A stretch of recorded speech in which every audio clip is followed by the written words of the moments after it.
Hi, this is Billie Beene here with a world news flash update. Some of the things we'll be covering. NATO and Ukraine build a dirty bomb. Britain warns of a dirty bomb, FF, in Europe. Israel and Hezbollah go at it. And Noahide laws. Some of my sources are God in the Bible, Patriot Subscriber, Israeli News Live, Judge NAPALITANO's recent interviews with Scott Ritter and PEPE ESCOBAR, Hal Turner, War News 24/7, Gateway Pundit Plus. So let's get started. Okay. War News 24/7 just a few minutes ago came out with this information that NATO is currently and Ukraine are currently building a dirty bomb inside Ukraine to be dropped somewhere in Europe as a FF false flag to then say Russia, Russia, Russia. And this information, Hal Turner brought this information out several weeks ago via a British member of Parliament, making a public statement that his intel was that a false flag dirty bomb would go off somewhere in Europe. So that was several weeks ago, brought out by the British Parliament member. And now today, this information is coming out from Russia. Russia had an emergency meeting this morning.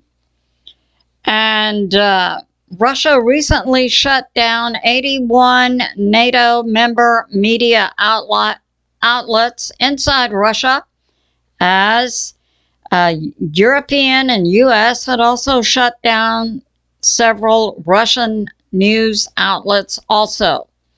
So Russia shut down inside Russia today what they are calling propaganda outlets, like the Voice of America, RIA, Izvestia. And this also includes outlets from France, Austria, Ireland, Spain, including the U.S. Politico. And more information on the dirty bomb, what's coming out an emergency meeting in Russia this morning, was currently, right now, dirty bomb materials are being moved from Poland and Romania into Ukraine. A dirty bomb is being constructed. This is per a public statement by Lieutenant General Russia Igor Krylov, who is the head of the Radiological, Chemical, and Biological Defense group in Russia. And the materials for the dirty bomb are currently flowing into Ukraine. They are being overseen by Zelensky's head of office, Andriy Yermak, plus by the U.S. military, according to Russia. And it will be built in Odessa, Ukraine, in an empty anti-plague lab. And yes, a few weeks ago, British Member of Parliament Andrew Bridgen, Bridgen, said NATO plans to put off a nuke or a dirty bomb false flag somewhere in Europe. And that came out about 7 to 10 days ago from the British Member of Parliament. Russia Today releases details for dirty bomb material today flowing from Poland and Romania into Ukraine, into Odessa, Ukraine, to be constructed into a dirty bomb. And it's believed by many analysts the plan then is to detonate that dirty bomb somewhere in Europe at as a false flag and blame Russia, and then activate Article 5 of NATO for World War III. Now, over the weekend, we saw an attack on civilians in Sebastopol and also in Derbent and other small towns, Russia. So the first attack in Sebastopol was on a civilian beach. Now, I'll give all the information I've been able to put together. Russia is blaming the U.S. military for this attack, primarily. We had 5 Attack-Rus missiles come into Sebastopol. Attack-Rus are U.S. weapons that have to be aimed, and the coordinates input by U.S. military specialists for the targeting data. Then the actual launching button would have been most likely inside Ukraine. So it was 5 Attack-Rus missiles, 4 were taken down. The 5th, they were taken down by Russia's air defense. The 5th was hit by Russia's air defense and detonated in the air, hit civilians on a beach, killed 5 people, including 2 children, wounded 124, many who are critical. So that's going on, and Russia blames both Ukraine and the U.S.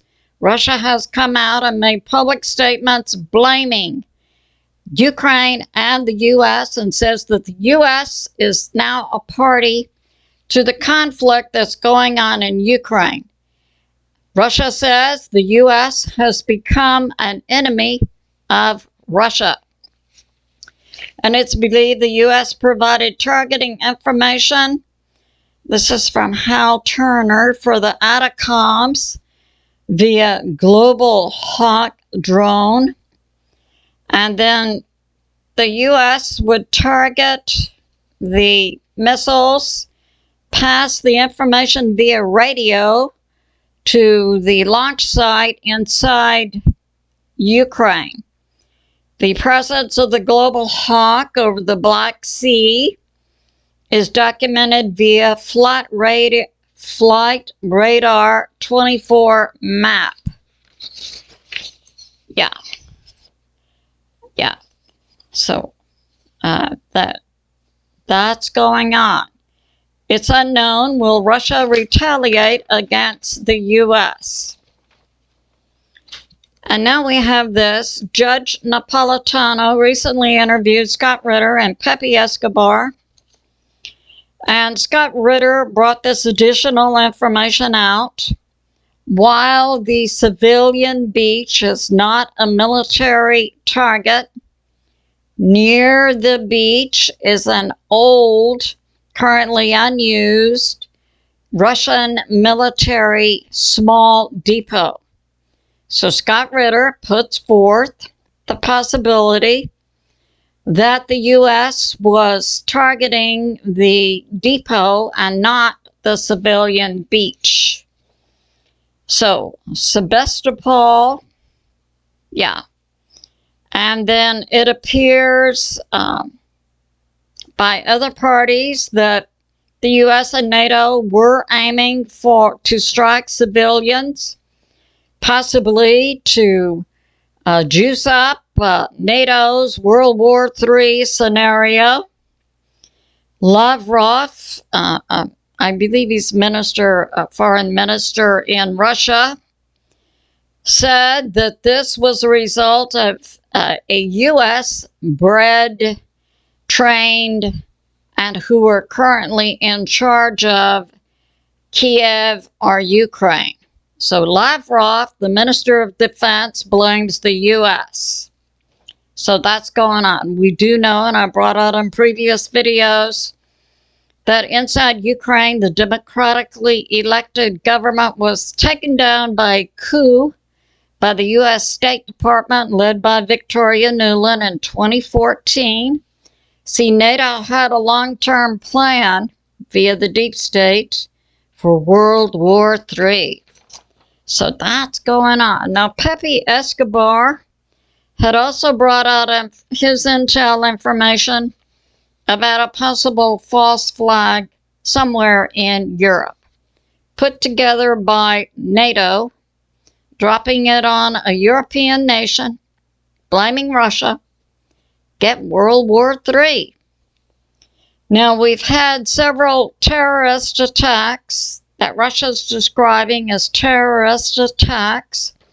One was on the civilian beach Sunday, also Sunday, during the celebration of the Russian Orthodox Christian Church of Pentecost, their night service near Derbent and other small towns. There were apparently several Christian churches attacked. Also, a Jewish synagogue was set on fire. Now, we look at Derbent, where is the location? So it's right next to Azerbaijan. Here's Armenia, Turkey, Iran, Georgia, right off of the Caspian Sea. Now, as the earlier civilian attack at the Crocus Hall concert hall in Moscow, the U.S., within 5 to 10 minutes, came out and said, this was a terrorist attack by the Islamic, Allah Akbar group, in 5 to 10 minutes, following a public announcement of the attack. Now, what happened? In this Christian church, after the night service, right at the end of the night service, we had men, terrorists, bearded, wearing black Adidas casual wear, went into the church.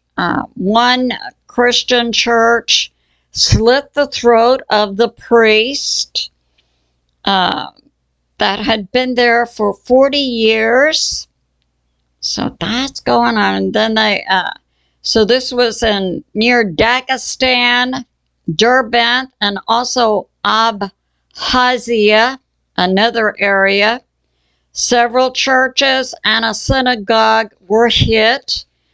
And apparently it was many terrorists because the Russian military deployed to this area, hundreds of troops, and Sunday the fighting was still going on for hours.